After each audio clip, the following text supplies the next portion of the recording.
Alhamdulillahi Rabbil Alamin. Wabihi nasta'in ala umuri dunya wa din. Segala puji bagi Allah Jalla Jalaluh,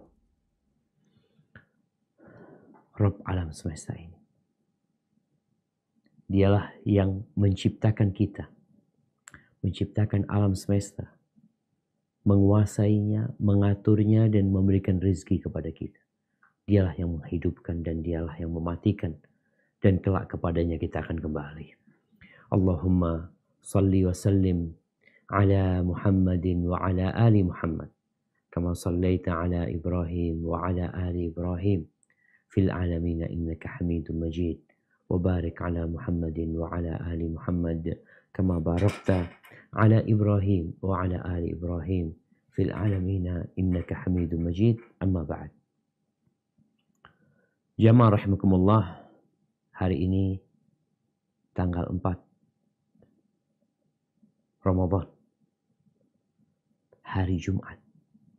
Ini Jumat pertama kita di bulan Ramadan. Bagaimana hari yang mulia berjumpa dengan bulan yang mulia. Perbanyaklah salawat kepada Nabi alaihi salatu wassalam. Salawat kita dihantarkan kepada beliau. Allahumma salli wa sallim alaihi. Amma ba'd. Jamaah rahimakumullah. Tema kita pelanggaran dan amalan seorang dokter. Anda nggak tahu kenapa judulnya kok pelanggaran dulu. Kita bicara amalan dokter dulu. Profesi dokter ini adalah profesi yang mungkin diidam-idamkan oleh seorang anak, oleh orang tua, oleh mertua. Kalau anaknya dokter, bangga. Kalau si anak jadi dokter, senang. Kalau mertua dapat menantu dokter, Masya Allah. Ceritanya nggak habis-habisnya. Karena memang profesi ini profesi yang terhormat. Dan secara dunia sangat menjanjikan. Dan secara akhirat lebih menjanjikan lagi. Secara dunia profesi ini menjanjikan. Dan secara akhirat lebih menjanjikan lagi. Apalagi di bulan Ramadan. Tinggal mengatur niat. Tinggal niatnya doang. Innamal a'malu bin niyat. Wa innama likulli imri'in ma nawa. Hadis yang sering kita dengar. Hadis Umar bin Khattab radhiyallahu anhu. Bahwasanya setiap orang itu, ya, setiap amalan itu tergantung niatnya. Dan orang akan mendapatkan apa yang dia niatkan. Kita lihat sabda Nabi SAW tentang profesi membantu orang. Sebenarnya bukan hanya dokter sih. Siapapun yang hidupnya itu suka membantu orang lain, ya sama kayak dokter. Dokter tuh kerjanya ngapain? Bantu orang. Nolong orang. Ngobatin orang. Itu dokter. Yang tidak dokter, bisakah melakukan itu? Sangat bisa. Kembali tergantung kepada niat dan tekad hamba. Dalam hadis yang diriwayatkan Imam Tabrani dari Abdullah bin Umar bin Khattab radhiyallahu anhuma, anna rajulan jaa ila Rasulillah sallallahu alaihi wasallam, bahwa ada seorang laki-laki yang datang menjumpai Rasulullah sallallahu alaihi wasallam. Faqala, lalu dia berkata, apa kata orang ini? Ya Rasulullah, ayyun nasi ahabbu ila Allah wa ayyul a'mali ahabbu ila Allah azza wa jalla. Wahai utusan Allah, siapakah manusia? Manusia seperti apakah yang paling dicintai Allah? Ini pertanyaan yang sangat berbobot, jemaah. Bukan dicintai mertua, bukan dicintai kepala desa, bukan dicintai bupati, bukan gubernur, bukan presiden. Tapi dicintai Sang Pencipta langit dan bumi ini. Itu yang ditanyakan. Berat tentunya pertanyaan ini. Kemudian pertanyaan kedua, wa ayyul a'mal. Amalan apakah? Kalau tadi pelakunya, yang kedua amalannya.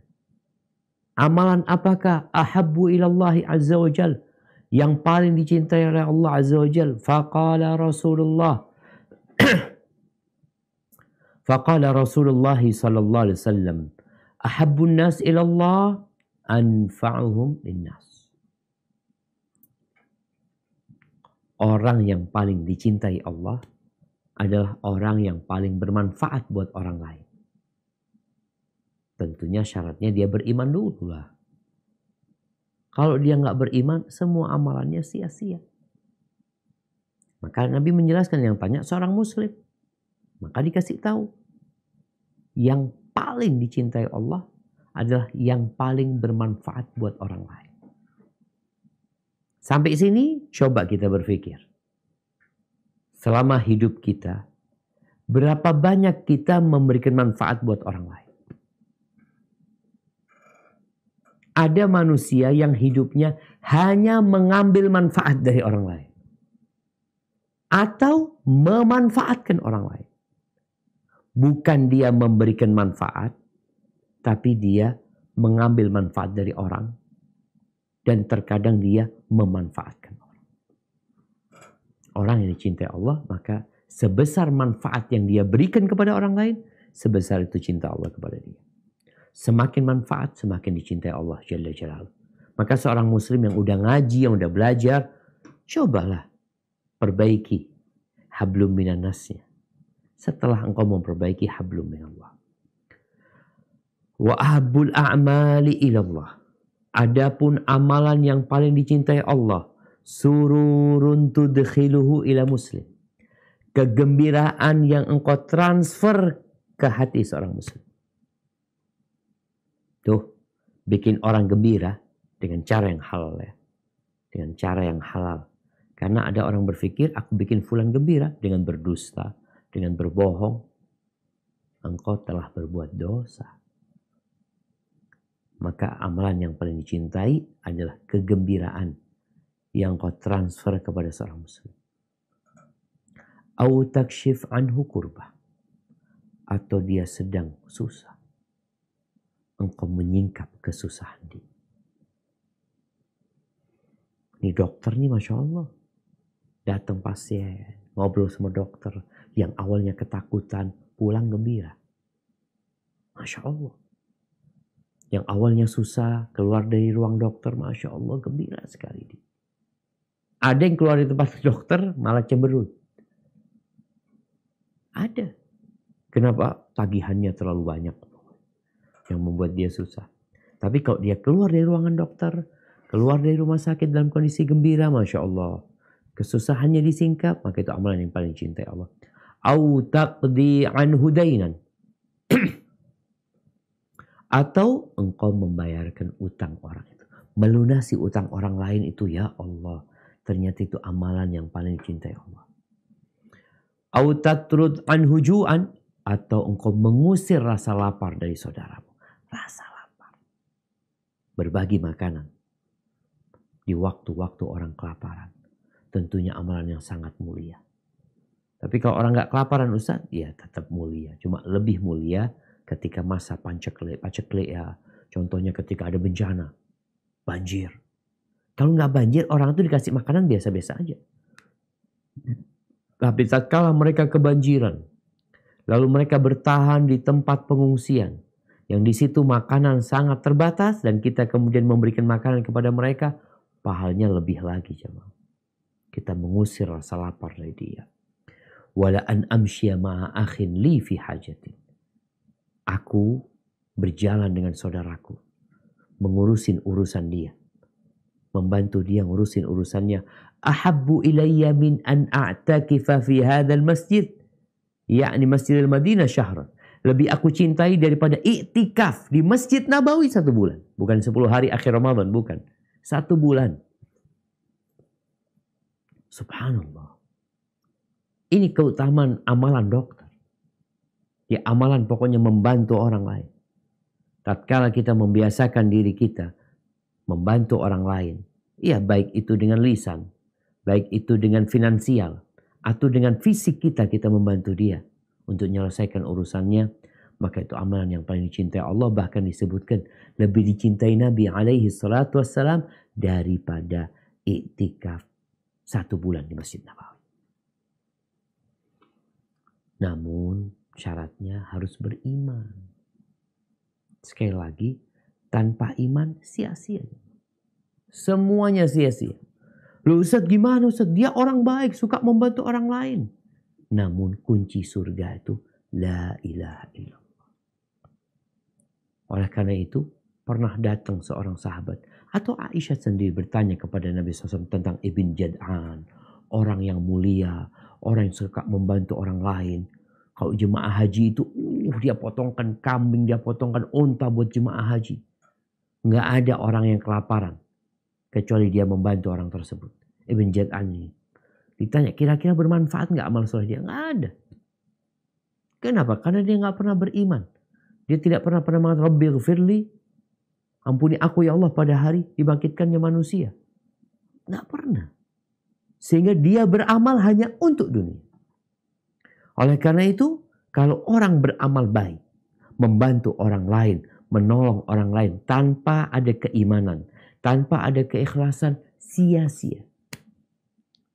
Dokter 30 tahun. Jangan ditanya berapa murid yang dia sudah ajarin. Berapa pasien yang sudah sembuh lewat jalan dia. Tapi kalau ternyata dia tidak beriman, atau dia beriman tapi ambisinya dunia. Membantu orang lain untuk dapat dunia. Ngobatin orang lain untuk dapat dunia. Operasi untuk dapat dunia. Semuanya yang ada di benaknya adalah dunia. Maka kira-kira dapat apa dia? Dapat dunia.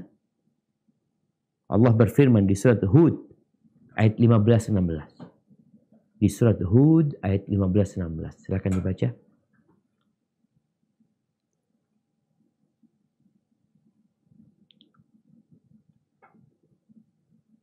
Nah, tafadhal. Surat Hud ayat 15.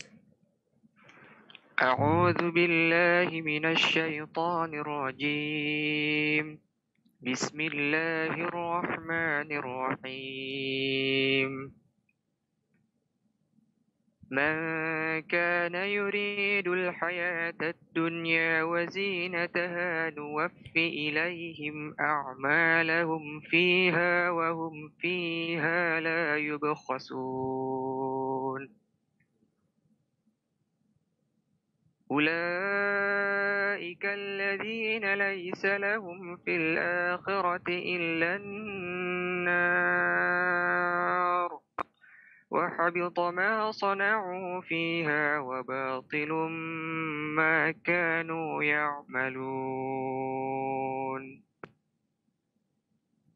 Barang siapa menghendaki kehidupan dunia dan perhiasannya, pasti kami berikan balasan penuh atas pekerjaan mereka di dunia dengan sempurna, dan mereka di dunia tidak akan dirugikan. Itulah orang-orang yang tidak memperoleh sesuatu di akhirat kecuali neraka, dan sia-sialah di sana apa yang telah mereka usahakan di dunia, dan terhapuslah apa yang telah mereka kerjakan. Subhanallah syama'ah. Na'udzubillah minannar. Tatkala seorang bekerja, beramal soleh, melakukan kebajikan, membantu orang lain seperti profesi dokter nih. Namun ternyata ambisinya dunia, niatnya dunia. Allah kasih, engkau sukses di dunia. Engkau dihormatin orang, dihargain orang. Kemana-mana mungkin engkau dihamparkan karpet merah untuk dirimu. Kenapa? Karena jasa-jasa. Tapi itu hanya di dunia. Di akhirat dapat apa? Dapat neraka. Semua amalannya gugur. Maka bicara niat dan ambisi ini penting. Sampai subhanallah kita nih, sebagai seorang suami, Anda sebagai seorang suami, kadangkala kita belikan sesuatu buat istri kita.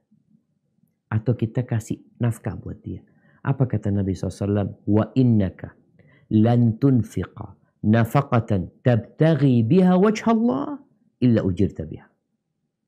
Dan tidaklah engkau sesekali memberikan nafkah yang engkau berharap wajah Allah, melainkan engkau akan dapat pahala. Hatta ma taj'alu fi fimrati, sampai yang engkau letakkan di mulut istri. Dapat pahala. Iya, hadis Rahul Bukhari. Maka di sini yang penting itu bagaimana menata niat kita dan cara bekerja kita juga benar. Dalam hadis yang sahih yang diriwayatkan Imam Tirmidzi, Ali bin Abi Thalib, ini riwayat dari Thuwair, dari ayahnya, dia mengatakan ayahnya Thuwair, suatu hari Ali bin Abi Thalib mengajakku, mengambil tanganku, menuntunku, lalu berkata, yuk kita berangkat ke rumahnya Hasan, yakni putranya Ali, Hasan bin Ali. Kita membesuk dia. Sampai di rumahnya Hasan bin Ali, di situ ada Abu Musa al-Asy'ari, sahabat Nabi radhiyallahu anhu. Lalu Ali bertanya kepada Abu Musa, "Aidan ji'ta am zairan?" Engkau datang dalam rangka membesuk atau bertamu? Ada orang datang ya mau berkunjung aja. Engkau datang membesuk atau bertamu? Atau berziarah aja. Faqala aidan. Nah, aku datang memang niat membesuk, aku dengar sakit, ya aku berangkat untuk membesuk. Maka Ali bin Abi Thalib mengatakan, "Inni sami'tu an-nabiyya sallallahu alaihi wasallam yaqul."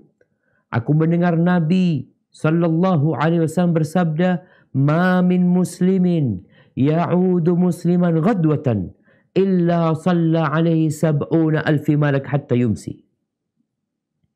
Tidaklah seorang muslim membesuk saudaranya muslim lainnya di pagi hari, melainkan akan ada 70,000 malaikat yang mendoakan dia. 70,000 malaikat bersalawat kepada dia sampai sore hari. Biasanya jam kunjungan sebenarnya kalau nggak pagi, sore.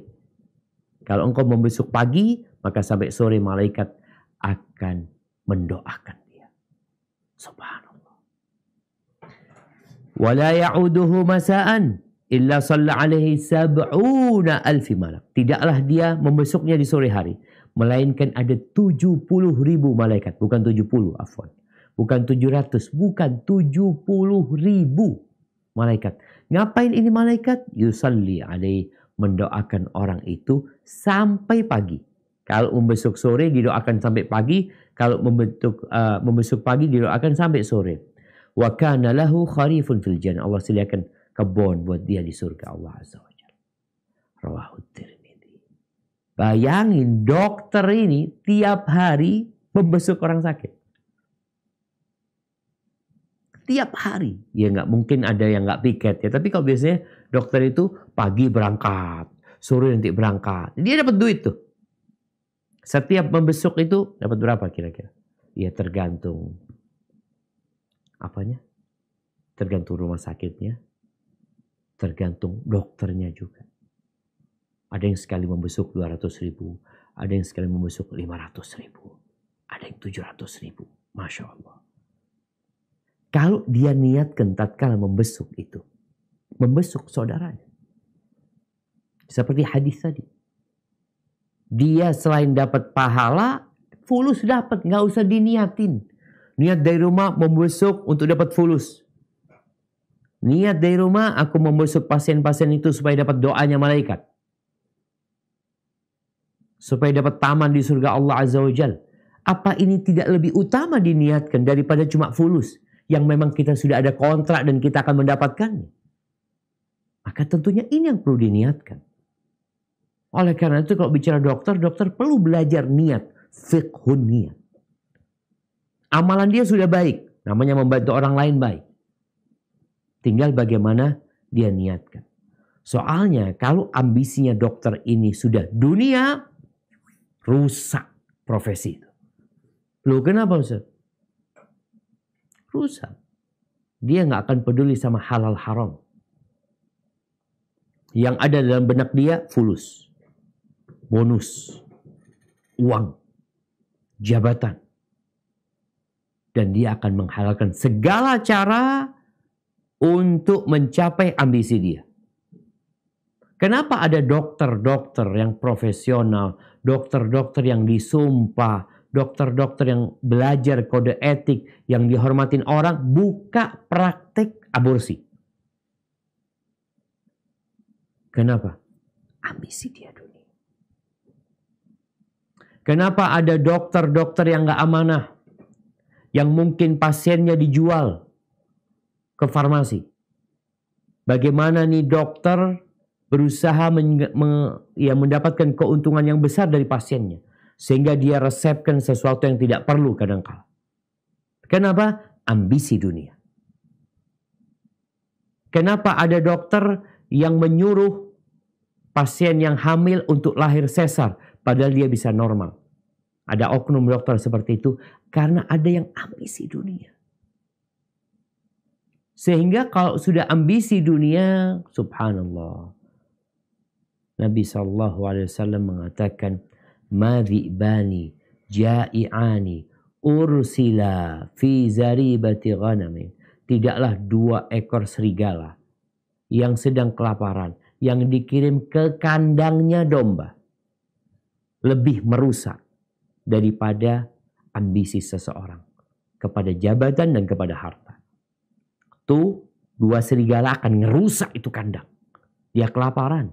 Kambingnya nggak bisa lari. Dia gigit ini kakinya mungkin luka. Yang ini digigit telinganya. Yang ini perutnya. Rusak semuanya domba yang ada di sana. Ambisi orang terhadap harta dan kepada jabatan itu lebih merusak agama orang itu daripada dampak dari 2 ekor serigala kelaparan tadi. Segala cara dia. Kenapa? Karena dia mau dunia. Maka tolong ambisinya dirubah. Jadikan ambisinya ambisi akhirat.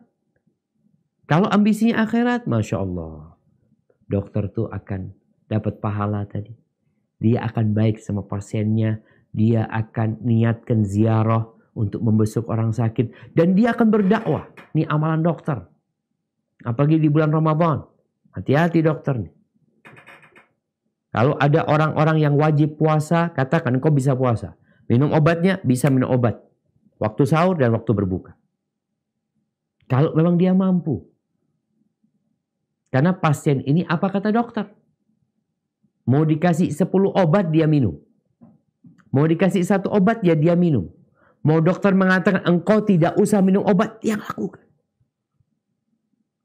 Kenapa posisi yang mulia ini kok tidak digunakan untuk akhirat? Orang ini punya penyakit 2. Penyakit fisik, penyakit rohani. Dokter sekalian ngobatin fisiknya orang, menjadikan ini ladang untuk mengobatin hati dia.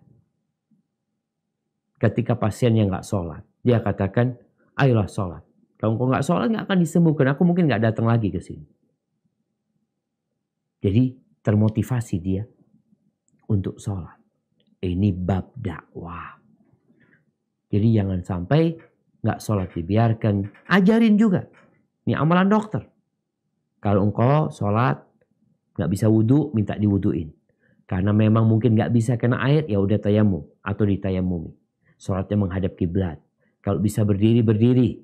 Gak bisa berdiri, duduk. Gak bisa duduk, baru rebahan. Diajarin. Dokternya perlu belajar juga. Karena dia berinteraksi dengan orang banyak. Yang lihat bagaimana kondisi pasien ini. Jangan sampai pasien itu mati di tangan dokter dalam kondisi dia meninggalkan sholat. Ustaz gak ada urusan anak sama sholat dia. Itu urusan pribadi. Ini privasi dia. Naam. Tapi muslim, akhul muslim. Orang Islam itu saudara buat muslim lainnya. Kita diperintahkan kalau melihat sesuatu yang tidak baik, ya kita nasehatin. Sesuatu yang baik kita motivasi. Mereka saudara kita. Ini beban dokter yang perlu diperhatikan. Sehingga jangan sampai tadi kesempatan emas ini, apalagi di bulan Ramadan. Ngelihat orang-orang gak sholat dikasih nasihat. Ngelihat orang gak puasa, engkau kuat puasa. Ini amanah. Kemudian ahibati fillah, dokter itu lebih dipercaya sama pasien daripada ustadz. Anda rasakan ya. Ustadz nyuruh kadang-kadang gak dilakukan. Tapi dokter nyuruh. Karena dokter punya kekuasaan. Lalu ahibati fillah, profesi dokter ini amanah. Kalau bicara pelanggaran maka melanggar amanah. Allah Azza wa Jalla berfirman di surat Al-Ahzab ayat 72. Apa kata Allah Jalla Jalaluhu?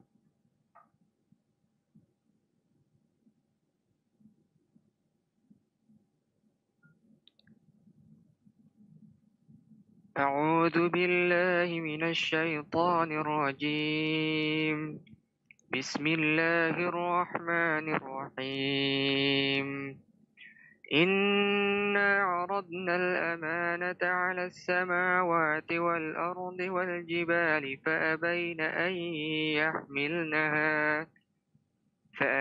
أن يحملنها وأشفقن منها وحملها الإنسان إنه كان ظلوما جهولا. Sesungguhnya kami telah menawarkan amanat kepada langit, bumi, dan gunung-gunung. Tetapi semuanya enggan untuk memikul amanat itu dan mereka khawatir tidak akan melaksanakannya. Lalu dipikullah amanat itu oleh manusia. Sungguh, manusia itu sangat zalim dan sangat bodoh. Allahu Akbar. Kita ini dikasih amanat, tapi posisinya kita makhluk yang lemah. Sangat zalim, sangat bodoh. Amanat pertama adalah bagaimana memakmurkan bumi ini dengan ketaatan kepada dengan tauhid. Tapi karena bodoh, maka sering salah langkah. Karena zalim, sering kita menyakitin orang lain. Maka ingat, amanah ini dijaga. Dokter punya amanah yang lebih besar lagi. Karena orang tuh percaya. Dokter mau ngomong apa? Iya biasa. Kata dokter opnam, dia opnam. Kata dokter nggak perlu opnam, ya dia nggak opnam. Maka tolong dijaga amanah ini. Jangan sampai menjadi dokter munafik. Apakah ada oknum dokter munafik? Ya oknum selalu ada. Nggak semuanya benar. Rasulullah SAW ketika menyebutkan ciri-ciri orang munafik, beliau mengatakan, "Idza haddatsa kadzab." Kalau berbicara dusta. Wa idza wa'ada akhlaf.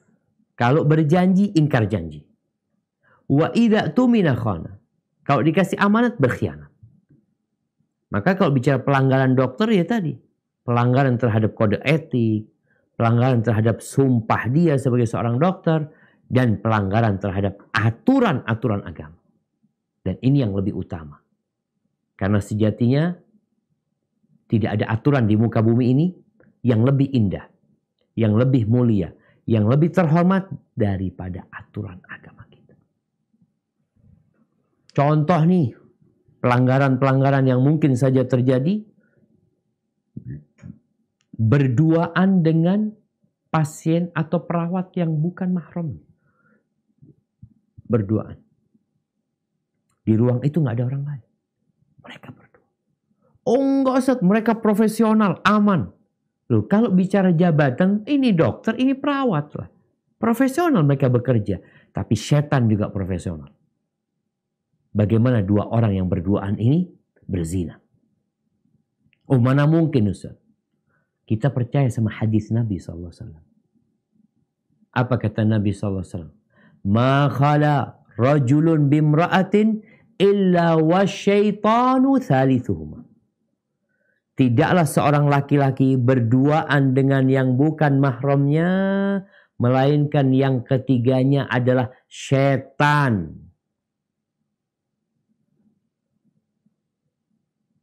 Awalnya nggak masalah, lama-kelamaan.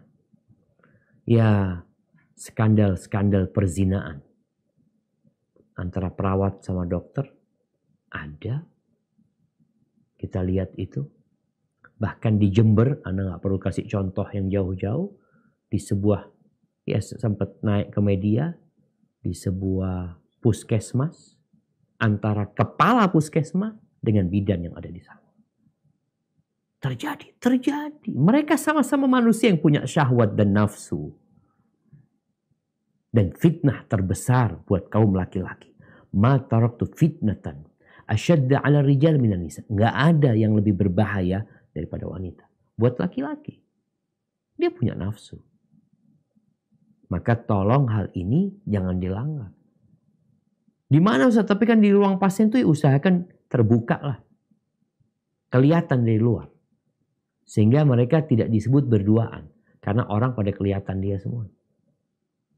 Biasanya orang kalau berduaan ini di tempat-tempat tertutup. Di tempat yang remang-remang. Dan ketika itu setan akan melancarkan aksinya.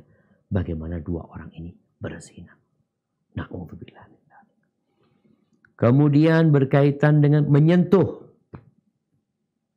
Dokter laki jangan menyentuh jangan menyentuh pasien perempuan. Dokter perempuan jangan menyentuh pasien laki kecuali terpaksa. Terpaksa. Kalau nggak terpaksa jangan. Kadang-kala pasiennya laki, dokternya perempuan, atau pasiennya perempuan, dokternya laki, perawatnya cari yang laki-laki. Yang mereka bebas menyentuh kalau memang diperlukan hal itu. Melihat aurat juga. Karena terkadang ada yang mengatakan, dokter ini sudah biasa. Apalagi dokter kandungan. Mamanya, dia udah bisa ngelihat aurat ini itu macam-macam. Jadi gak ada nafsu sama sekali. Tetap. Rasul SAW mengatakan, la yandurur rajulu ila auratir rajul. Laki-laki aja gak boleh ngelihat auratnya orang laki. Laki-laki sama laki-laki itu gak boleh ngelihat auratnya. Sama-sama laki-laki. Walal mar'atu ila auratil mar'ah. Perempuan juga gak boleh ngelihat kepada auratnya perempuan. Sampai apabila ada jenazah laki-laki. Dan ternyata semuanya perempuan. Maka gak boleh dia dimandikan sama perempuan-perempuan itu.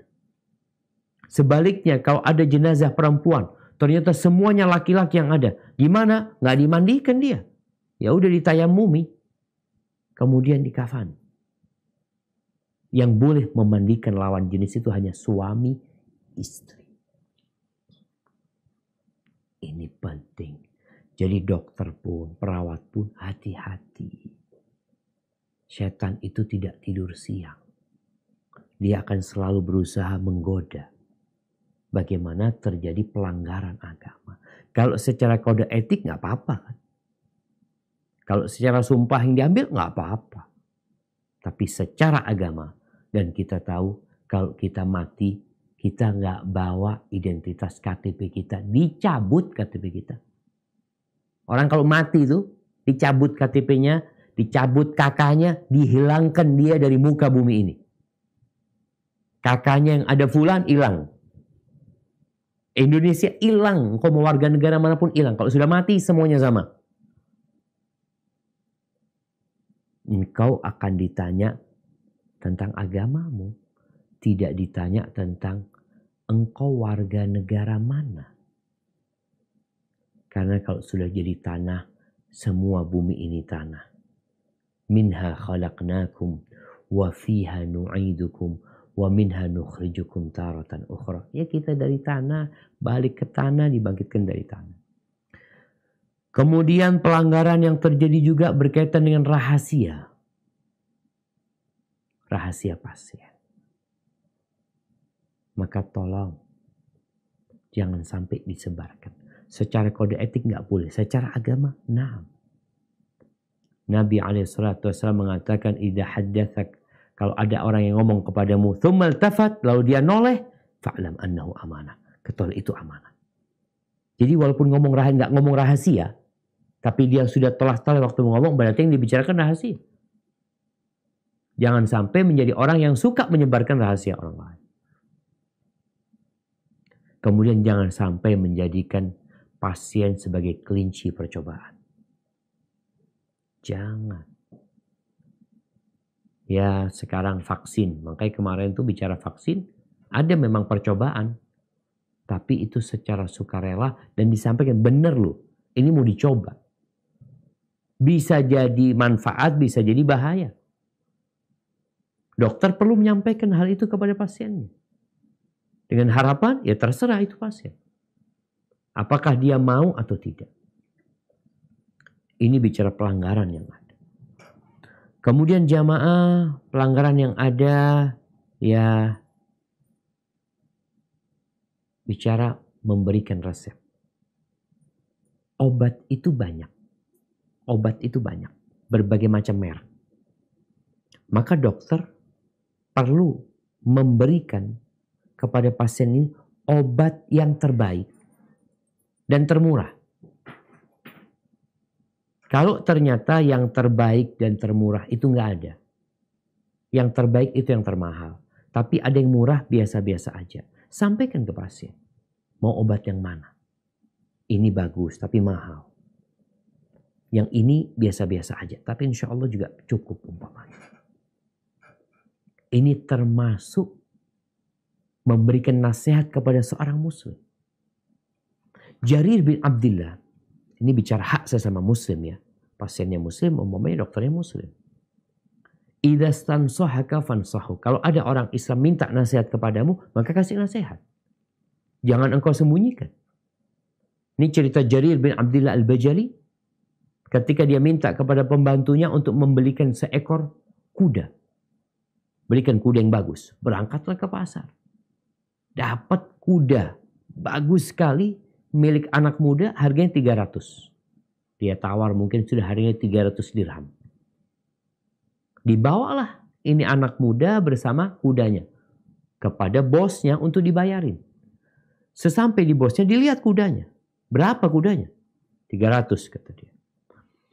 Dilihat sama jari kudanya. 400 gimana? Ini baru ada mungkin di dunia orang nawar lebih tinggi.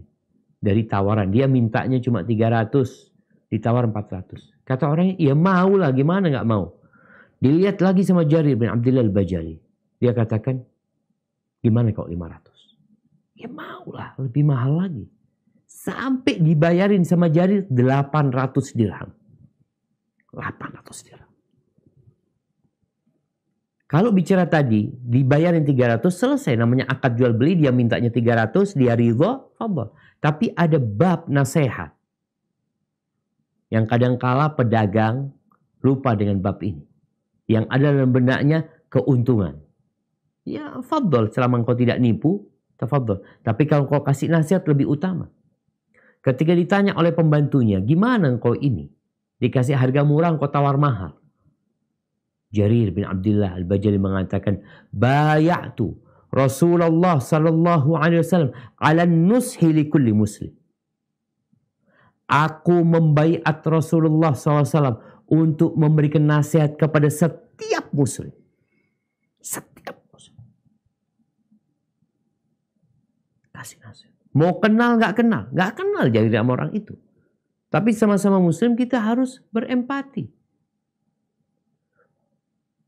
Kemudian jamaah berkaitan dengan nasihat ini, tolonglah pasien-pasien yang datang ya dengan kondisi ekonomi yang sulit, dikasih arahan untuk ke rumah sakit yang murah.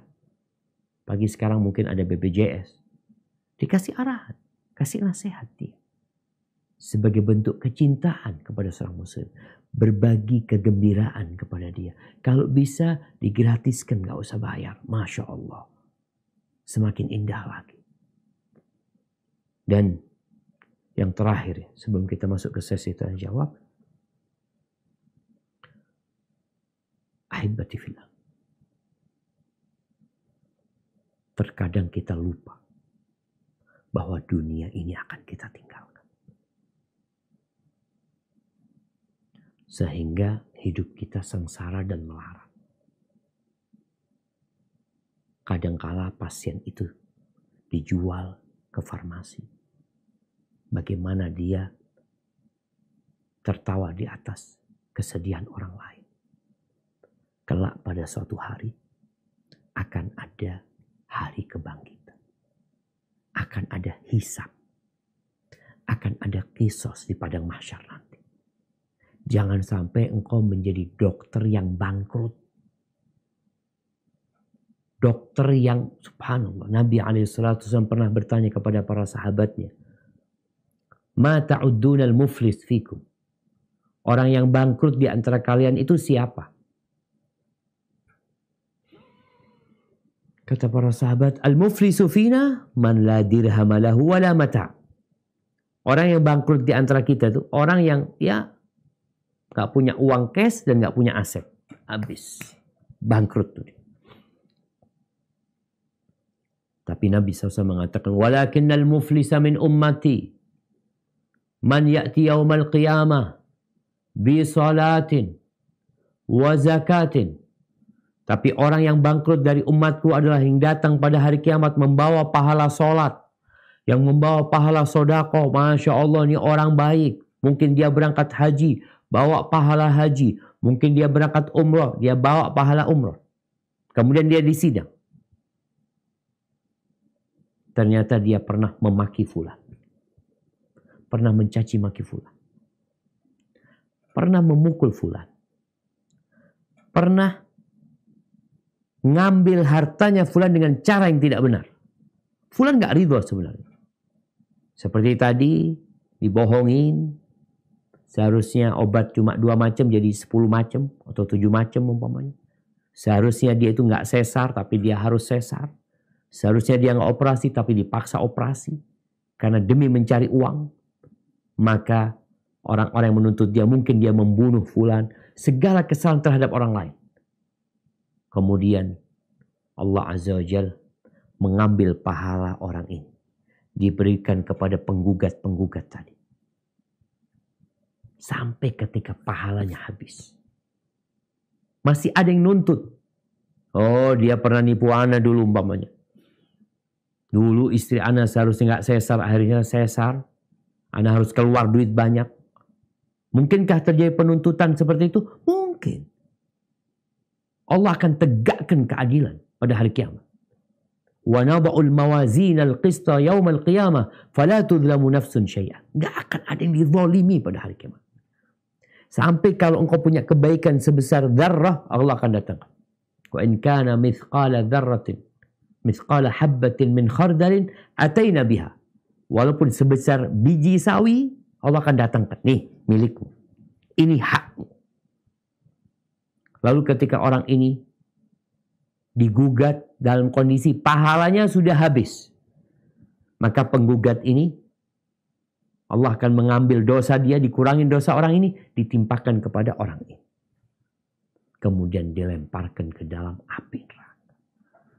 Maka tolong kita punya hablum minallah, kita punya hablum minannas. Yang hablum minallah perbaiki dengan niat baik tadi, dengan terus berbuat baik. Sholat, ibadah-ibadah. Tapi yang hablum minannas jangan sampai kita tidak baik. Jangan sampai kita mati meninggalkan dosa kepada orang yang kelak dia akan menuntut kita pada hari kiamat. Hadza wallahu a'lam bissawab. Itu yang bisa Anda sampaikan pada kesempatan kali ini. Kurang lebihnya mohon maaf. Mungkin kita masuk ke sesi tanya jawab. Nah, Anda kembalikan ke moderator. Jazakallah khairan Ustaz. Oke. Baik, selanjutnya kita masuk ke sesi tanya jawab. Ini Masya Allah udah banyak banget Ustaz yang nanya, saya juga bingung nyortirnya gimana. Ini ada pertanyaan pertama. Assalamualaikum warahmatullahi wabarakatuh Ustaz. Izin bertanya bagaimana hukumnya, mungkin ini bisa dijelaskan yang tadi mungkin Ustaz sudah menjelaskan. Bagaimana hukumnya bagi ibu hamil yang memeriksa kandungan? Saya ingin memeriksanya ke dokter, dan kebetulan dokter yang bagus itu di daerah saya kebanyakan laki-laki. Mohon penjelasannya Ustaz. Mungkin ada tahapannya gimana? Masya Allah. Barakallahu fikum. Nah, Jamal, memang dokter kandungan ini banyak laki-laki. Terus gimana bagi seorang perempuan? Iya. Engkau datang ke dokter perempuan. Nggak ada dokter perempuan, berangkat ke dokter, ke bidan perempuan.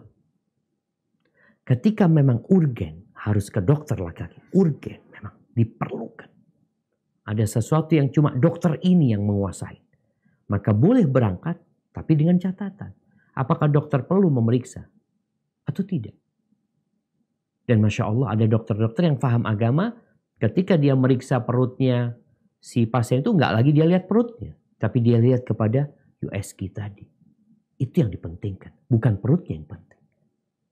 Dan didampingi lagi.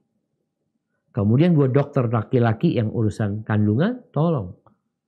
Engkau pelajarin lagi. Kalau kode etik dokter udah, kode etik agama. batasan mana yang kau diperbolehkan melihat. Sehingga ada dokter di Jakarta, Masya Allah, dokter kandungan, dia punya tim. Timnya itu bidan semua.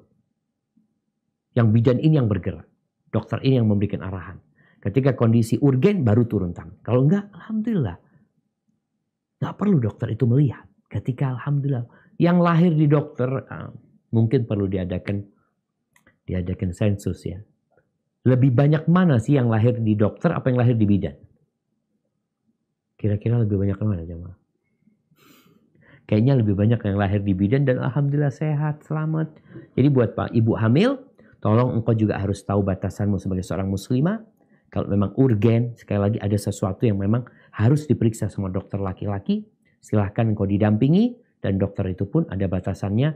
Tidak, ya kalau yang perlu dilihat hanya satu lokasi di tubuhnya, maka jangan semuanya dibuka. Kalau perlu tidak melihat, tidak menyentuh, maka itu lebih baik. Hadza wallahu a'lam bishawab. Nah, Ustaz. Baik, pertanyaan selanjutnya dari Pak Evaldo. Izin bertanya Ustadz, kalau misalkan laki-laki menggunakan sarung tangan ketika memeriksa pasien atau disebut hands-on, apa boleh bersentuhan atau saklek tidak boleh? Izin tanya juga, misal yang laki-laki menggunakan sarung tangan tersebut saat memeriksa. Jadi mungkin darurat juga Ustadz, apakah boleh atau bagaimana? Tapi kalau misalkan dalam kondisi tidak darurat, apakah boleh juga atau bagaimana? Nah, barakallahu fiik. Iya. Kalau bicara menyentuh wanita, Rasul Shallallahu Alaihi Wasallam, beliau itu nabi, beliau utusan Allah. Beliau mengatakan apa? Innilah usafihun nisa. Aku tidak berjabatan tangan dengan wanita. Nabi itu tidak berjabatan tangan dengan wanita. Nggak ada istrinya Abu Bakar ya, istrinya Umar ya, karena berkah tangannya Nabi SAW mereka berebut, nggak ada. Nabi tidak bersalaman dengan wanita. Bahkan wanita-wanita yang datang kepada Nabi SAW, mereka dibaiat dengan lisan. Ada sebuah hadis yang mengatakan, la ayyut'ana fi ra'si ahadikum bimikhyatin min hadid. Ditusuknya kepala seorang kalian dengan jarum dari besi, itu lebih baik daripada dia menyentuh yang tidak halal bagi dia. Berarti nggak boleh kita nyentuh perempuan. Terus gimana kalau memeriksa? Tadi, kalau bisa dengan tidak menyentuh, hanya dengan ngomong, tidak dengan melihat, maka lakukan itu. Ada tahapan-tahapannya. Kalau memang harus menyentuh, maka mau tidak mau. Kalau memang harus. Tapi kalau enggak, jangan. Karena jangan sampai setan itu membuka peluang. Kalau udah ngomong, udah paham. Insya Allah sakitnya ini ketahuan. Mungkin bisa diperiksakan kalau ada perawatnya ya.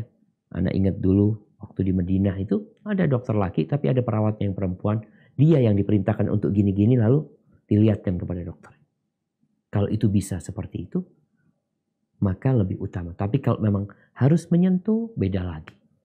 Dan kalau dikatakan kalau lebih baik, ya lebih baik menyentuh dengan sarung tangan. Kalau terpaksa. Kalau enggak, jangan. Dan subhanallah, Anda ingat ada cerita seorang pegawai di rumah sakit. Pegawai di rumah sakit ini, dia itu yang mengarahkan pasien ini ke dokter mana. Dia benar-benar Masya Allah. Karena dia tahu dengan agama. Jadi kalau yang datang perempuan, dia arahkan ke dokter perempuan. Dikasih dokter perempuan sana, dokter perempuan sana. Kalau yang laki-laki, diarahkan ke dokter laki-laki. Kemudian kalau udah habis, datang lagi perempuan. Ini gimana nih? Ini harus ditanganin. Dicarikan perempuan yang tua-tua, diarahkan ke dokter yang tua-tua umpamanya. Jadi dia benar-benar berusaha untuk menyelamatkan dokter, menyelamatkan pasiennya. Karena di dalam agama kita itu ingin bareng-bareng kalau bisa masuk surga semuanya. Dan agama kita tidak sulit. Kita yang suka mempersulit diri kita.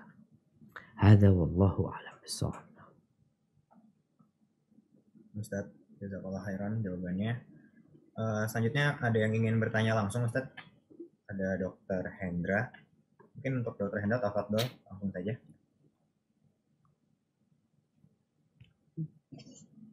Assalamualaikum warahmatullahi wabarakatuh. Waalaikumsalam warahmatullahi wabarakatuh. Ahlan wa sahlan. Barakallahu fikum, Dok. Fiik, barakallahu. Ustaz, ini yang kedua kali saya bertanya. Dulu waktu urologi yang adakan kajian, saya juga bertanya, cuma enggak tampil wajah saya, Ustaz. Masya Allah. Pada kajian ini sangat terkait dengan pertanyaan saya yang terdahulu itu sebenarnya. Yang mana, Dok? Saya bertanya tentang bagaimana menyikapi tentang kita sudah menzalimi pasien yang dahulu.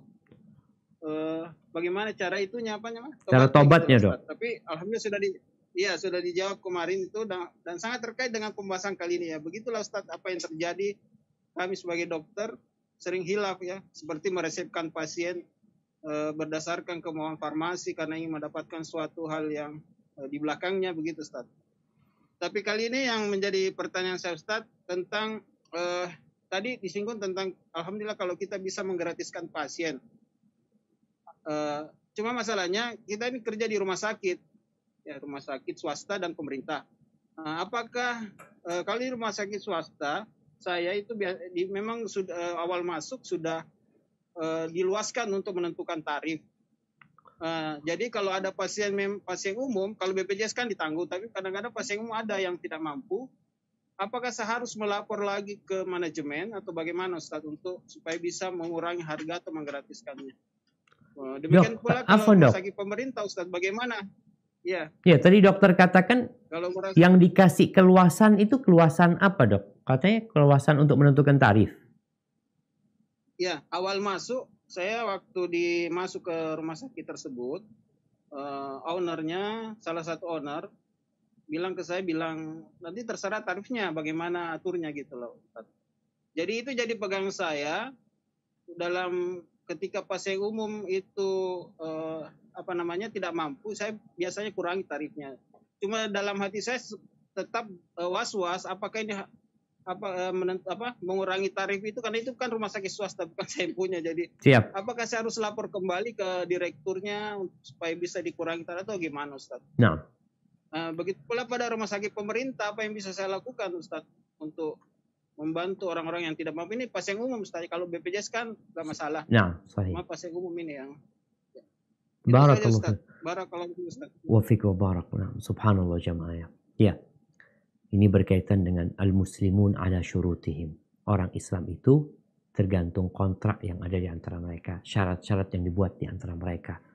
Selama syaratnya itu tidak menghalalkan yang haram, tidak mengharamkan yang halal, maka boleh-boleh saja. Maka tadi dokter subhanallah ketika Anda jadi ingat ketika beliau tanya tentang ya bagaimana kalau kita dulu pernah meresepkan bukan berdasarkan penyakit dia tapi berdasarkan permintaan farmasi. Kita perlu bertobat kepada Allah Azza wa Jalla. Kalau bisa ketemu pasien itu ya kita ketemu. Kita minta maaf. Tapi kalau nggak bisa ketemu ya kita doakan mereka. Semoga Allah Azza wa Jalla mengampuni dosa-dosa mereka. Dan kita perlu kira-kira kalau uang yang kita ambil tadi. Sekian kita sedekahkan buat mereka. Karena memang itu sebenarnya adalah uang mereka yang kita ambil dengan cara tidak benar. Baik, ada pun tadi berkaitan dengan menggratiskan. Kita kalau memang sudah ada kesepakatan sama rumah sakit, ya kita harus ikutin. Ini juga semuanya. Kadang-kala Anda beli di satu toko, lalu kasirnya itu menggratis. Enggak Ustaz gratis Ustaz. Sudah. Ustaz bawa. Yang seperti ini, kalau memang punya dia selesai. Tapi ternyata ada sebagian yang dia menggratiskan, tapi dia yang bayarin. Jadi sebenarnya nggak gratis, tetap bayar. Karena aturannya tadi umpamanya di rumah sakit ada ambang minimal. Umpamanya tadi katakan dia tetap pasien itu nggak ada gratis. Pasien itu tadi katakan sama dokter dikurangin. Tapi kalau dikurangannya itu sampai batas minimal yang diperbolehkan oleh rumah sakit, berarti kita tidak menzalimin rumah sakit. Umpamanya batas minimalnya anggap 20.000. Ya udah kita minta 20.000 sama dia. Tapi kalau ternyata batas minimalnya itu 20.000, kita bikin dia gratis. Berarti dokter harus bayarin. Karena ini berkaitan dengan bukan milik dia rumah sakitnya. Dan secara kesepakatan hanya boleh 20.000. Kalau 0 berarti dokternya yang bayarin. Jadi mungkin seperti itu dok. Kalau memang dikatakan dokter tadi merasa nggak nyaman ya. Takut dia memberikan pasien ke lapangan, keluasan, tapi dia sendiri melakukan kezaliman terhadap rumah sakit, maka yang terbaik adalah berkomunikasi dengan pihak rumah sakit, tanya hak dan kewajiban, sampai batas mana aku bisa melakukan itu. Kalau yang di rumah sakit pemerintah, kalau memang nggak bisa, yang rumah sakit pemerintah, nggak bisa, aturannya udah kayak gitu, nggak bisa gratisin. Yang umum-umumnya. Tapi kan bisa dengan membayari. Jadi dokter yang bayari. Ketika orang ini nggak mampu, siap, bismillah pulang sudah. Bukan berarti dia gratis, enggak, dia bayar. Tapi dokter yang bayarin dia. Hadza wallahu a'lam bishawab. Baik Ustadz, pertanyaan selanjutnya. Bismillah, Assalamualaikum warahmatullahi wabarakatuh. Waalaikumsalam warahmatullahi wabarakatuh. Anda bertanya tentang hadis keutamaan mendatangi orang sakit yang akan didoakan. Tadi Ustadz sudah jelaskan 70.000 malaikat. Nah, bagaimana dengan dokter yang tidak kontak langsung dengan pasien? Misalnya dokter spesialis radiologi, patologi klinik, atau dokter yang hanya melayani rawat jalan, di mana pasien yang mendatangi dokternya biasanya. Apakah bisa mendapatkan keutamaan dari hadis tersebut? Barakallahu fiik, jazakallahu khairan Ustaz. Masya Allah, benar ini jamaah. Maksudnya pasien yang datang kan, sedangkan hadisnya itu kita yang mendatangin orang sakit. Sepertinya memang tidak masuk dalam hadis tersebut. Seperti dokter umum pun. Ada dokter umum yang praktek, yang pasiennya yang datang. Bukan dokternya yang datang. Sehingga tidak bisa dikatakan dia itu berjalan tadi di taman surga umpamanya. Dia berangkat untuk membesuk itu, jalannya dia diberkahin oleh Allah Azza wa Jalla. Sedangkan ini dokternya diam. Duduk. Yang datang adalah pasiennya. Yang biasanya kalau praktek-praktek di rumah atau di tempat umum itu, pasiennya sampai banyak nunggu di luar. Maka mungkin tidak masuk dalam hadis tersebut.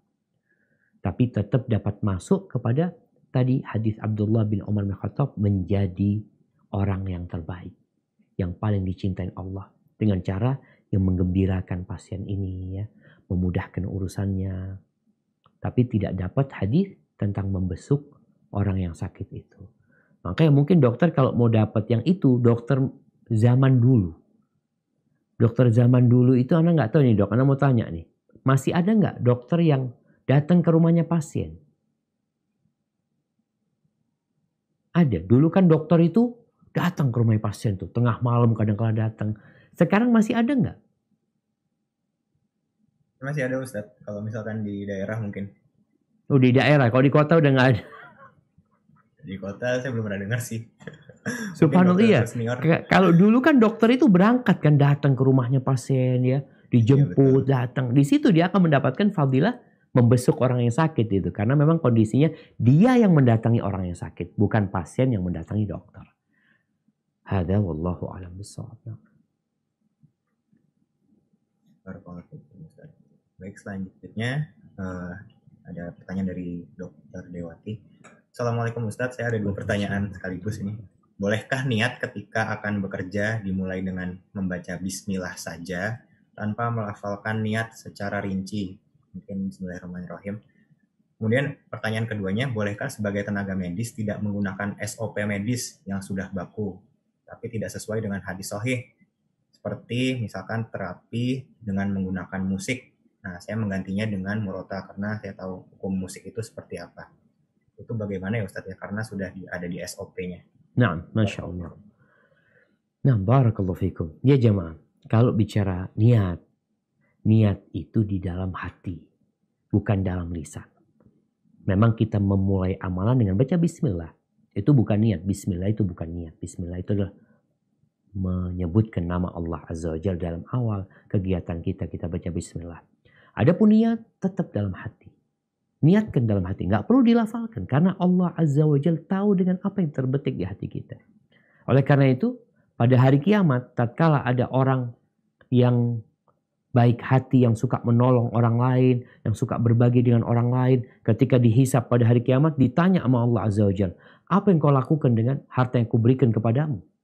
Kata orang ini, tidak ada satupun jalan kebaikan yang kau suka untuk diinfakkan hartamu di situ, kecuali aku berinfak di sana, la, yakni lillahi ta'ala. Apa kata Allah? Kadzab, bohong. Lisannya ngomong lillahi ta'ala.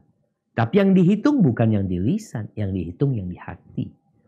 Jadi niat itu dari awal berangkat kerja kita, memang niatnya sudah tadi berharapkan pahala dari Allah Azza wa Jalla, dan ini terbukti dalam praktek dia. Tadi yang suka berbagi senyum, suka nyenangkan orang lain, ya kalau ada orang kesusahan dia tidak minta lebih dari orang tersebut. Ketika meresepkan itu dia benar-benar lillahi ta'ala. Jadi niat ini mengantarkan dia kepada praktek yang bersih. Ketika niatnya benar. Tentunya dibutuhkan belajar lagi. Baik, kalau tadi pertanyaan kedua berkaitan dengan yang di SOP.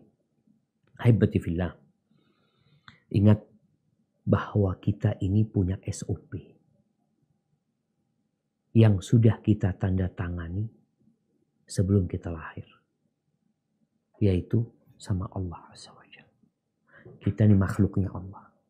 Allah mengatakan kepada kita di alam dzar. Di alam tatkala kita belum dilahirkan ke dunia. Allah mengatakan, alastu bi rabbikum. Bukankah aku adalah Rabb kalian? Qalu bala. Iya. Ini adalah satu perjanjian kita sama Allah Azza wa Jalla. Sehingga semua perjanjian, semua SOP, semua aturan yang bertentangan dengan perintah Allah, kita minta maaf.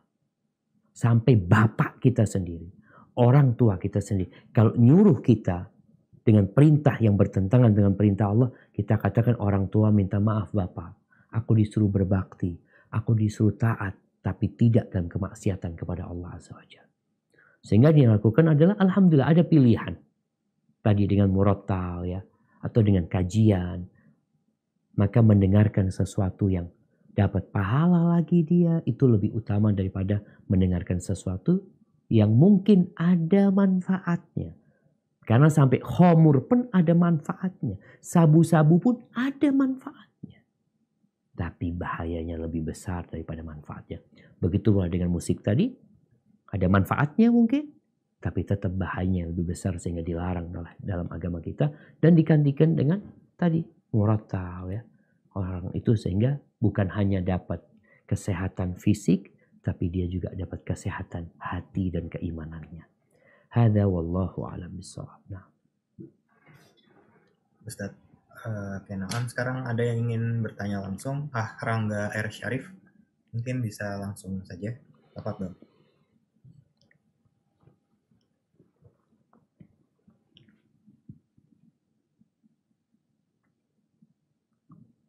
Assalamualaikum, Ustaz. Waalaikumsalam warahmatullahi wabarakatuh. Ahlan wa sahlan. Ana mau tanya ini Ustaz, dari farmasi kita ada alokasi Ustaz, meskipun kita nggak ada perjanjian, ada alokasi sekian persen misalnya Ustaz, dan itu bisa diuangkan Ustaz. Diuangkan dikasihkan ke siapa dok? Dikasihkan ke dokternya? Dokter. Jadi kita nggak ada deal, cuman obatnya itu ada alokasi memang buat dokternya. Siap. Sekian persen. Nah. Dan itu bisa dipakai untuk acara atau apa. Dan bisa diuangkan gitu. Siap. Terus yang Ana tanyakan, karena nggak ada akad dan tiba-tiba ataupun ada akad, itu hartanya halal atau haram Ustaz. Yang kedua, andaikan ini meragukan gitu Ustaz, apakah bisa dialokasikan buat sarana ibadah misalnya buat mahad atau buat masjid gitu. Nah, subhanallah, barakallahu fiik. Iya, masya Allah. Jadi memang farmasi itu kan sudah mengalokasikan. Memang dulu ana ingat biasanya kalau nebus pasien ya, nebus apa? Nebus resep tuh biasanya kan ditulis dari dokter siapa gitu kan, tulis itu dokter fulan. Ternyata memang pihak apotek itu mengatakan ada bagian untuk dokter tersebut. Baik tadi ada akad tertulis atau kadang-kala ada akad tapi tidak tertulis. Halalkah? Kalau bicara halal aja selama kita tidak mendolimin pasien. Dan harga obatnya juga nggak di-up, ya memang segitu harganya. Artinya mau beli di apotek sana, mau beli di apotek sana, harganya segitu, nggak di-up harganya. Memang di situ ada keuntungan tadi buat dokternya. Dan kita meresepkan itu bukan karena dapat itu, bukan. Tapi karena obat ini diperlukan oleh pasien itu. Di sini dibutuhkan amanah dokter, nasihat dokter buat pasien. Ketika ada 3 obat. 3 obat nih. Kadang-kala dokter kan tahu kalau Anda dari obat yang A ini biasanya dapat lebih banyak tuh duitnya umpamanya. Dari yang B dapat cuma nggak dari paling sedikit si C umpamanya. Tapi obatnya sama, harganya lebih murah buat pasien. Maka sebagai bentuk nasihat kita kasihkan kepada dia yang lebih murah. Karena kita dalam rangka membantu dan kita ini sudah dapat duit juga gitu loh. Pasien itu udah bayar gitu kepada kita atau bayar ke rumah sakit. Maka hendaklah tadi dokter ini memberikan nasihat kepada yang sakit tersebut. Jangan sampai akhirnya meresepkan sesuatu yang dia tidak butuhkan. Atau meresepkan sesuatu yang lebih mahal harganya. Padahal ada yang lebih murah. Kecuali yang lebih mahal lebih bagus. Lain lagi ini kembali kepada tadi ingin memberikan yang terbaik buat pasien tersebut. Jadi duit yang didapatkan insya Allah halal ya. Insya Allah halal, nggak ada masalah. Yang namanya halal ya sudah, mau dipakai buat apa?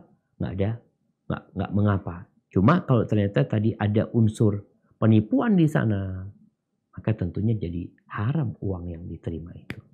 Hadza wallahu a'lam bissawab, Dokter. Jazakallah khairan Ustadz. Lanjut lagi ke pertanyaan berikutnya.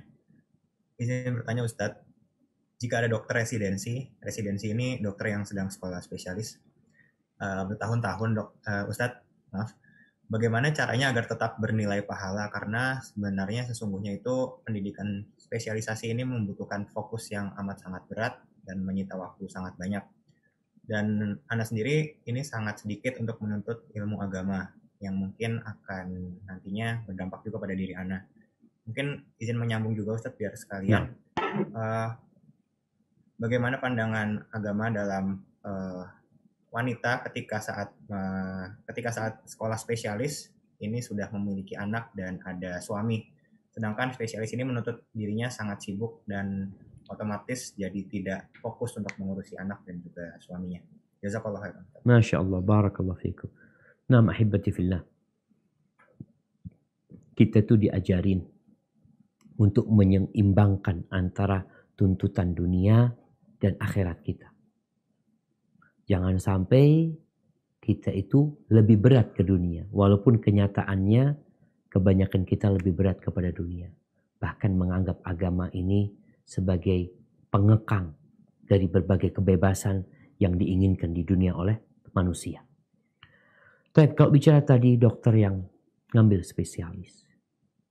Maka hendaklah niatnya itu bukan duniawi. Ambisinya itu bukan supaya dia dapat gaji lebih besar ya, supaya dia dapat pasien lebih banyak. Akhirnya dunia lagi yang didapatkan. Terus ya dunia dikasih, akhirat nggak dapat apa-apa nantinya. Artinya kelelahan itu hanya untuk dunia. Kan sayang sekali.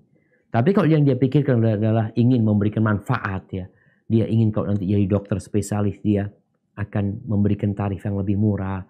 Niat dia untuk membebaskan orang-orang yang nggak mampu. Mungkin dia juga akan mengadakan bakti sosial, pengobatan gratis. Ada banyak cita-cita indah di benak dia.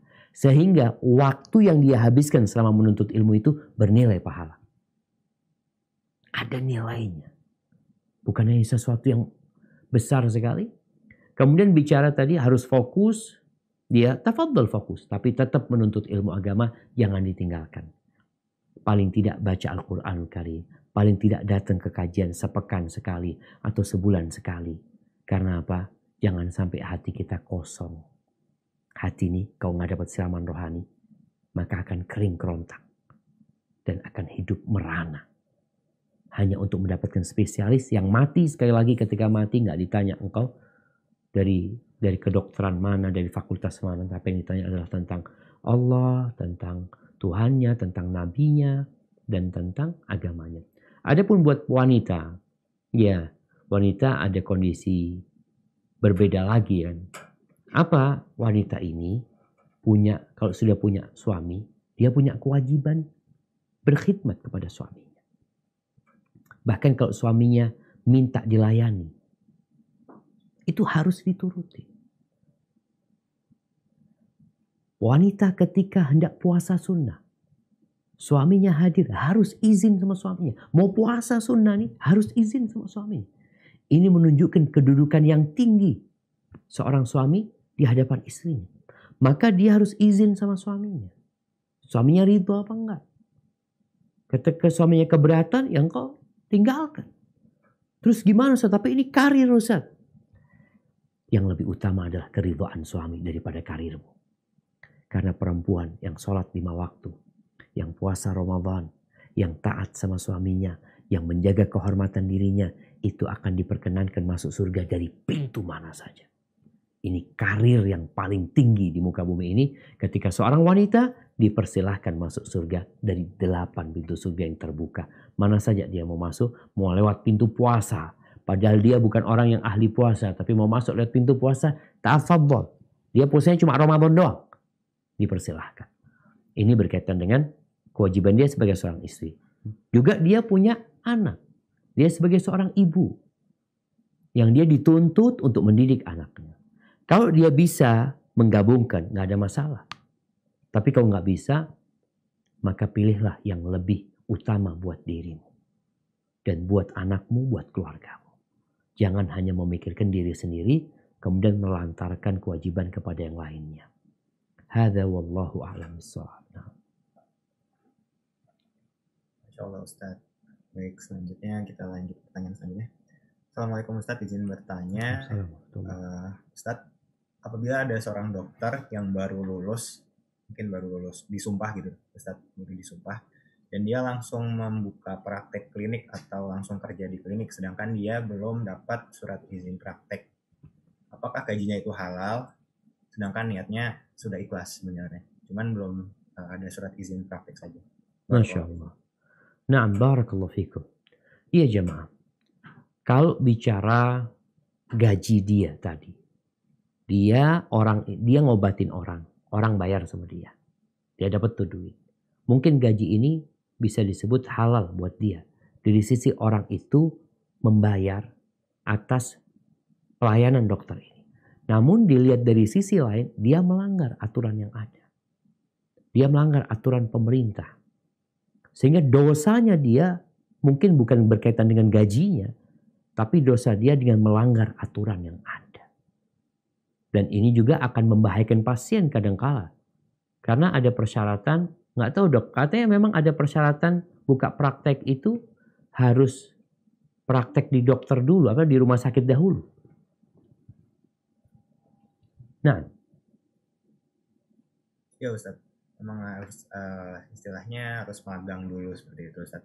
Bisa di rumah sakit, bisa di puskesmas. Nah, dari aturan itu ada gitu kan. Jadi kalau bicara mungkin gajinya semoga nggak masalah, tapi dia menyelisih aturan tersebut sehingga membahayakan pasien itu karena memang secara aturan dia ini belum layak untuk praktek sendiri gitu. Dia praktek di bawah naungan lembaga kesehatan yang lainnya. Hadza wallahu a'lam bissawab. Oke, Ustaz. Ustaz, boleh berapa pertanyaan lagi Ustaz? Ini masih banyak sekali Ustaz. Masya Allah. Mungkin 3 pertanyaan lagi dok, soalnya kita mau maghrib juga di sini dok. Oh iya, baik Ustaz, siap. 3 pertanyaan lagi Ustaz. Baik, bismillah. Afwan Ustaz, izin bertanya. Apabila jika ada seorang dokter memutuskan kita harus melakukan tubektomi. Ini salah satu teknik kontrasepsi yang permanen Ustaz. Jadi si laki-laki ini tidak bisa membuahi istrinya lagi. Siap. Bagaimana hukumnya dengan kontrasepsi yang lain juga Ustaz? Barakallahu fikum Ustaz.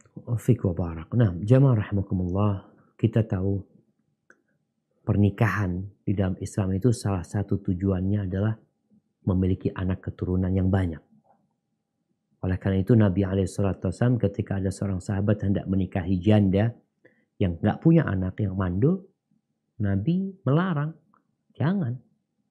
Nabi katakan, tazawwajul wadud al-walud. Nikahilah perempuan yang pengasih dan subur. Karena aku berbangga-bangga dengan banyaknya umat pada hari kiamat. Oleh karena itu juga ada larangan al-azil umpamanya.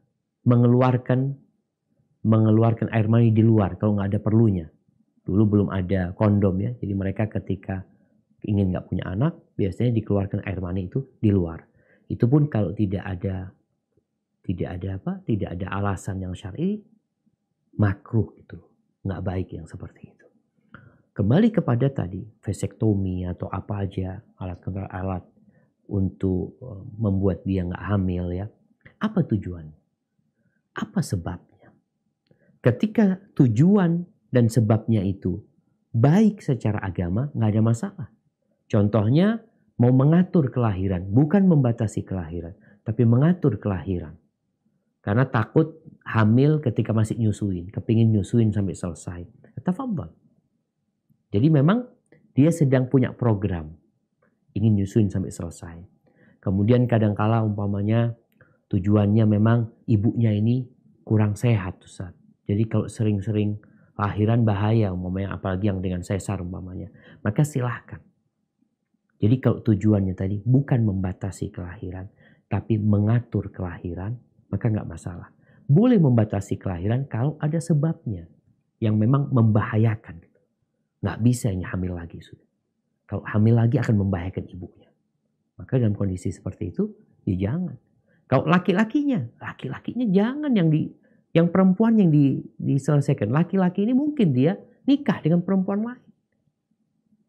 Sehingga ketika dia sudah vasektomi ya. Hah? Tadi apa namanya, Dok? Apa tadi? Tadi maksudnya vasektomi, Ustaz. Betul. Iya. Kalau yang perempuan vasektomi. Betul gitu, Dok. Vasektomi. Untuk yang perempuan tubektomi. Nah, tadi ketika tujuannya memang memutuskan kelahiran, maka sebabnya harus jelas. Kalau yang laki-laki jangan, karena dia mungkin istrinya memang nggak boleh hamil lagi. Tapi mungkin si laki-laki bisa menikah dengan yang lainnya, kemudian punya anak dari yang lainnya. Jadi mengatur kelahiran diperbolehkan, tapi membatasi kelahiran, apalagi kalau tujuannya Ustaz, ekonomi sulit ini itu, Allah yang kasih rizki kepada anak-anak kita, bukan kita. Kalau bicara sulit mendidik anak kalau banyak, ya kalau memang tadi bicara sulit, nunggu ini lebih besar dikit, insya Allah hamil lagi. Tafadhal seperti itu.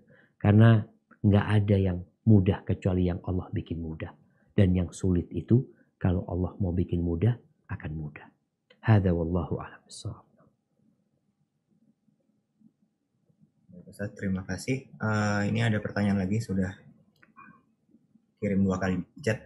Assalamualaikum Ustadz, Afwan ingin bertanya, apakah memang tidak boleh memberi tips kepada pegawai rumah sakit, misalnya driver, supir ambulan, yang menjemput kita untuk KRS, misalnya pada malam hari, karena dokter lain sudah sukanya datang sendiri. Sedangkan kalau misalkan sudah malam, inginnya dijemput, niatnya sebagai ucapan terima kasih saja Ustadz. Mungkin ini berkenaannya sudah termasuk gaji juga mungkin, atau mungkin di luar gaji. Mungkin mendapat Ustaz bagaimana? Nah, barakallahu fiik. Ya, ahibati fillah. Tips yang diberikan kepada pegawai yang sudah digaji. Tips itu nggak halal buat dia, kecuali dari pihak rumah sakit diperbolehkan. Jadi memang dia ini sudah digaji, artinya dia jemput, dia ini itu semua, dia udah dapat gaji dari sana. Jadi tatkala ada yang ngasih tip kepada dia buat pegawai ini, maka terlihat dia nggak boleh buat dia. Kalau memang rumah sakit mengatakan nggak boleh terima tips, selesai sudah. Kalau dia terima tips, ini masuk kalau di pemerintahan itu gratifikasi. Gratifikasi sebenarnya. Karena orang itu sudah mendapatkan gaji, dia menjabat di sana sudah dapat fasilitas, apa yang didapatkan dia di luar itu seharusnya dikembalikan kepada tempat dia kerja. Begitu pula tips. Kalau pihak rumah sakit membolehkan, udah nggak apa-apa, halal diambil. Maka insya Allah nggak ada masalah tatkala memang pihak rumah sakit atau pihak lembaga tempat dia bekerja memperbolehkannya. Dengan catatan juga hal itu tidak merubah dedikasi dia kerja. Kalau yang ngasih tip akhirnya dia nggak layan. Kalau yang nggak ngasih tip dia nggak layani. Kalau yang ngasih tip dia semangat. Nah itu berbahaya. Kenapa dilarang itu? Karena supaya tidak merusak etos kerja dia. Hadza wallahu a'lam bishawab. Saat ini pertanyaan terakhir mungkin dari partisipan. Ustadz, Afwan ingin bertanya, ingin meminta pendapat dari Ustadz pribadi. Barakallahu fikum. Ana bingung Ustadz, ingin menyekolahkan anak-anak kemana? Apakah ke jalur dokter atau ke jalur agama seperti tahfiz dan Quran?